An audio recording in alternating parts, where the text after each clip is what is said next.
Okay, this is textbook problem number 30, which was our second example of a tangent substitution.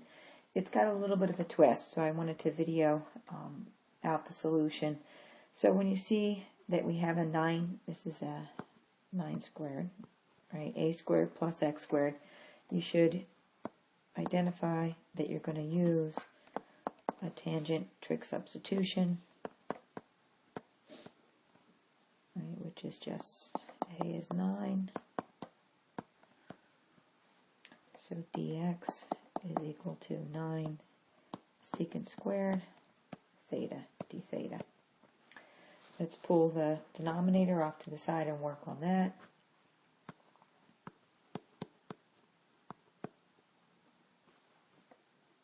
And we're squaring that.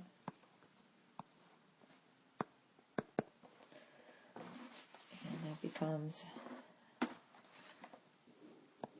an 81 plus, substituting for x, 9 tangent theta squared, and this entire thing is squared.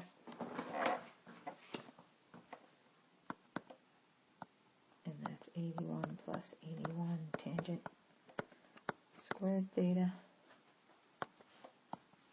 squared. And continue to work on that. Factor out an 81. We get 1 plus tangent squared theta. And that entire thing is squared again. And we're left with the substitution of secant squared for 1 plus tangent squared theta. So this is 81 secant squared theta squared.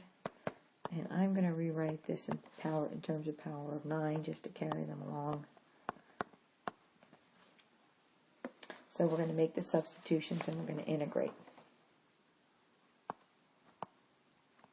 Make your substitutions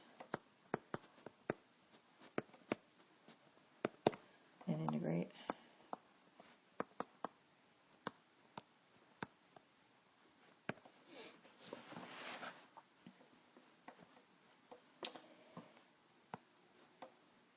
That's 9 secant squared theta over 9 to the 4th secant to the 4th theta d theta. Algebraically clean that up and you get d theta over 9 to the 3rd secant to the 3rd theta.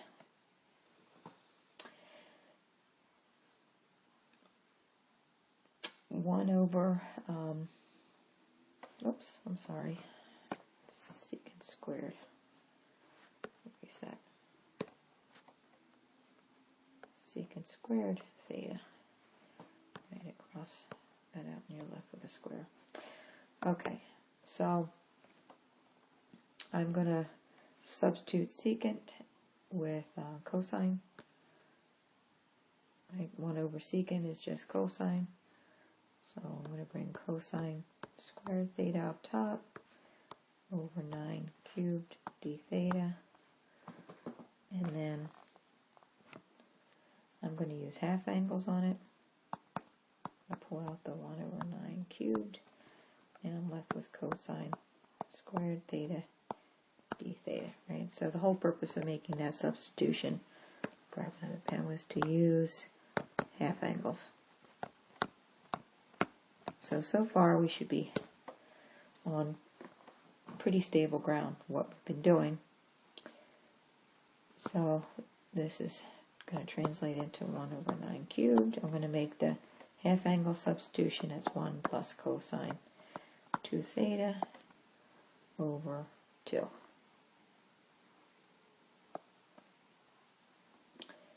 d theta. So carrying along here, I'm going to, pull out the 1/2. And I'm left with cosine of 2 theta d theta. It's best to have it in terms of theta for the reference triangle. So I'm going to make a hold on one second. Pause here. Okay, sorry about that. So we're going to integrate, which is where we just left off. Integrate, and I'm going to combine that now, and it's 1 over 1458. Integrating, the integral of 1 is theta plus sine of 2 theta over 2. Now, as far as the reference triangle goes, let's have another color. I won't know what to do with 2 theta. So here's the little bit of a twist. Everything was okay up until this point. We've seen it before. However, I'm going to have to use the double angle identity here, because I can't do anything with the reference triangle with regards to 2 theta. So I'm going to use the double angle identity, and that's what's new here. All right, we're going to use the double angle. I'm going to stay in the other one, rewrite this, so it's 1458, and I'm going to replace sine of 2 theta with the double angle identity, which is 2 sine of theta cosine of theta over 2.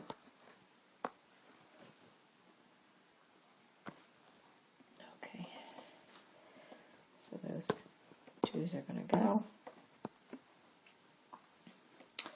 and we're left with 1 over 1458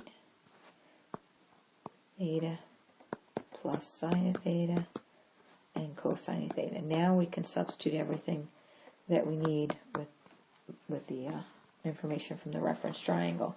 So now we need to get it in terms of x. This should all be familiar using the reference triangle.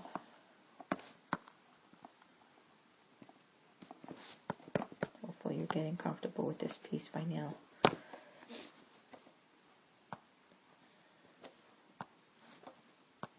went pretty well. Okay. So x is equal to 9 tangent of theta. So tangent of theta is equal to x over 9. And recall that tangent of theta is just opposite over adjacent. So opposite of theta is going to be x. Adjacent to theta is going to be 9, which would make the hypotenuse equal to x squared plus 9 squared. And that's our reference triangle. Theta, if I solve for theta in this equation, theta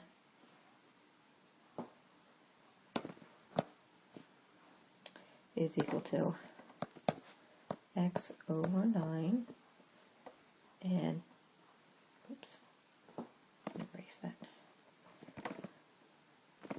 Solving for theta, it's tangent inverse of x over 9, right, because we have to find theta, and now we also need to find sine of theta and cosine of theta. So let's work on that. Sine of theta, opposite over hypotenuse. Opposite is x, hypotenuse is the square root of x squared plus 9 squared, and then cosine of theta is equal to 9 over the square root x squared plus 9 squared. Making the appropriate substitutions, we come down with, that's my therefore, right? 1 over 1458. Theta is tangent inverse of x over 9 plus sine, which is x over square root of x squared plus 9 squared, plus cosine, times cosine. Oh, jeez, I didn't realize it. Erase that again, grab the pencil. So this is x over square root of x squared plus 9 squared, that's sine cosine is 9 over square root of x squared plus 9 squared plus a constant. You could clean this up just a little bit. 1 over 1458. Tangent inverse, there's nothing you can do there. But here, you can combine those two terms. Multiplication of the square roots are going to cause the square root to go away. And you're left with 9x up top. So that's your final answer.